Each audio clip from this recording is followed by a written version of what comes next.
তাকওয়া, এটা হচ্ছে the essence of Islam. What is তাকওয়া? তাকওয়া মানে কি? তাকওয়ার সংজ্ঞা অনেকে অনেকভাবে দিয়েছেন। আমি সরাসরি সাহাবাদের কাছ থেকে একটা সংজ্ঞা আপনাদের শোনাচ্ছি। ওমরে ফারুক রাদিয়াল্লাহু তাআলা আনহু উবাই ইবনে কাব রাদিয়াল্লাহু তাআলা আনহুকে জিজ্ঞেস করেছিলেন, ইয়া উবাই মা হুয়া তাকওয়া, হে উবাই তাকওয়া কি? তাকওয়া কাকে বলে? উবাই ইবনে কাব তিনি প্রশ্নের উত্তর না দিয়ে উনিও আবার প্রশ্ন ছুড়লেন। তিনি বললেন, ইয়া আমির আল মুমিনিন, আমা সালাক্তা তরিকান যা শাউক, আপনি কি কাঁটাযুক্ত রাস্তা দিয়ে মরুভূমিতে কখনো হেঁটেছেন?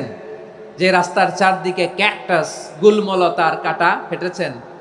ওমরে ফারুক বললেন, নাম হেঁটেছি, বালা হেঁটেছি। কাইফা আমিলতা, কিভাবে হেঁটেছেন? ওমরে ফারুক বললেন, শাম্মারতু ওয়াজতাহাত্তু, আমি আমার জামা জুব্বা আর চাদর আটোসাটো করে গায়ের সাথে এমন ভাবে মিলিয়ে রেখেছি, এমন সাবধানে হেঁটেছি যাতে করে মরুভূমির ক্যাকটাসের গুলমলতার কাঁটা আমার গায়ে বিঁধে না যায়। উবাই ইবনে কাব বললেন, ফাযালিকা হুয়া তাকওয়া, আরে তাহলে আপনি তো ঠিকই জানেন তাকওয়া মানে কি, এটাই তো তাকওয়া। ওই রাস্তা দিয়ে যেভাবে হেঁটেছেন পুরো দুনিয়ার জিন্দেগিটা এইভাবে সাবধানে চলার নামই হচ্ছে তাকওয়া। চিল্লায় বলো ঠিক কিনা?